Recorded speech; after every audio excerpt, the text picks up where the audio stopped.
مغل بادشاہوں اور امراء کے ہاں بڑی تعداد ملازم عورتوں کی ہوا کرتی تھی۔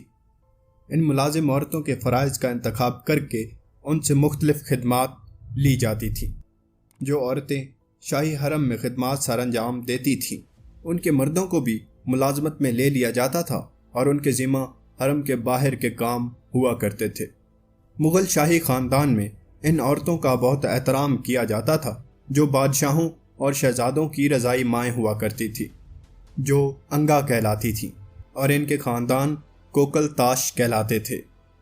ایک طرح سے یہ مغل خاندان کا حصہ بن جاتے تھے۔ اکبر اپنے رضائی بھائی عزیز خان کوکا کا بہت خیال کرتا تھا۔ اس کی گستاخی کو یہ کہہ کر معاف کر دیا کرتا تھا کہ اس کے اور میرے درمیان دودھ کی نہر بہہ رہی ہے۔ تاہم آنا اور جی جی آنگا کا ذکر بھی ابو الفضل نے اکبر نامے میں کیا ہے۔ یہ ملازم عورتیں اپنے مخصوص کاموں کے لحاظ سے پہچانی جاتی تھیں۔ مثال کے طور پر اصیلیں، یہ وہ ملازم عورتیں تھیں جو نسل در نسل شاہی خاندان کی خدمات سر انجام دیا کرتی تھیں۔ مامائیں، جو روٹی پکانے کا کام سر انجام دیا کرتی تھیں۔ مغلانیاں، جو سینے پرونے کا کام کیا کرتی تھیں۔ خائصین، جو ذاتی خدمات پر مامور ہوا کرتی تھیں۔ جیسولنی، وہ خواتین جو شاہی محل میں خبر رسانی کا کام کیا کرتی تھیں۔ باندیاں، لونڈیاں یا کنیزیں، یہ زر خرید کنیزیں ہوا کرتی تھیں جنہیں غریب لوگ بردہ فروشوں کو بیچ دیا کرتے تھے، جو بادشاہ اور امراء کے حرم میں فروخت کے بعد آ جایا کرتی تھی۔ یہ ملازم عورتیں زندگی بھر حرم سرا میں رہ کر خدمات سر انجام دیتی تھیں۔ ان کی خدمات کے سلسلے میں وقتاً فوقتاً تحفے تحائف بھی دیے جاتے تھے۔ کلمانیاں، شاہی محل میں کلمانیاں بہت اہمیت رکھتی تھیں۔ یہ مسلح دستے کی صورت میں حرم کی حفاظت کیا کرتی تھی۔ شاہ جہاں جب قید تھا تو اس نے اورنگزیب سے ملنے کی خواہش کی، اور اورنگزیب بھی جانے کے لیے تیار تھا، مگر اسے مخبروں نے خبر دی کہ اس کے خلاف سازش کی گئی ہے۔ محل میں داخلے کے وقت اسے کلمانیوں سے قتل کروا دیا جائے گا۔ اس پر اورنگزیب نے اپنا ارادہ منسوخ کر دیا اور پھر باپ بیٹے کی کبھی ملاقات نہیں ہوئی۔ نادر شاہ نے جب دہلی پر حملہ کیا تو چنڈو خانے سے کسی نے یہ افواہ اڑا دی کہ وارے محمد شاہ، تو نے محل کی کلمانیوں سے قتل کروا دیا۔ اس خبر پر پہلے دہلی کے لوگوں نے نادر شاہ کے فوجیوں کو مارنا شروع کر دیا۔ اس پر نادر شاہ نے اپنے فوجیوں کو دہلی کے لوگوں کو قتل کرنے کا حکم دے دیا، اور ایک بڑی خون ریزی کے بعد یہ ہنگامہ ختم ہوا۔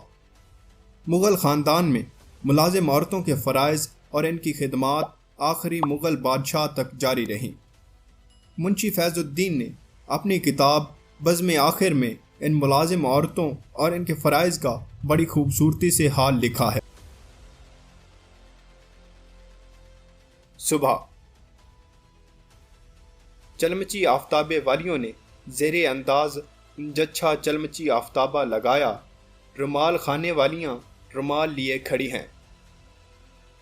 بادشاہ بیدار ہوئے، سب آداب بجا لائے، تشت چوکی پر گئے، پھر وضو کیا، نماز پڑھی، وظیفہ پڑھا۔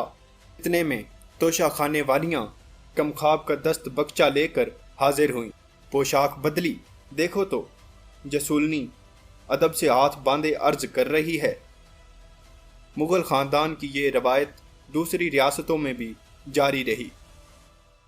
مثلاً احد کے حرم میں عورتوں کی بڑی تعداد تھی، جن میں بیگمات کے علاوہ رقاصائیں، موسیقی کار اور شاعر عورتیں بھی تھیں۔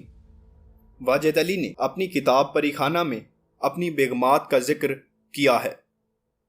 1856 میں جب احد کی سلطنت کا خاتمہ ہوا تو حرم کے 80,000 ملازمین بیکار ہو گئے۔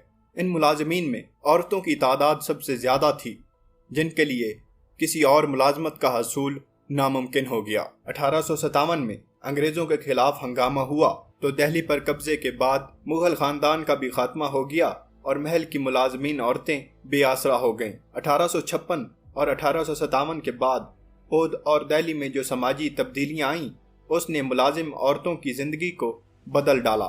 اب یہ اشرافیہ کے گھروں میں ملازمت کرتی تھیں، مگر ان کی مراعات جو شاہی خاندان میں تھیں ان کا خاتمہ ہو گیا تھا۔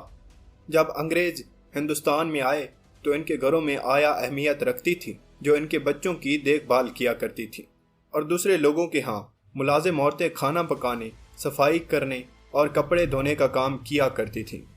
بدلتے ماحول میں ان کا سماجی مرتبہ گر چکا تھا، اور ملازمت میں جو سکون انہیں مغل خاندان میں تھا وہ اب باقی نہیں رہا۔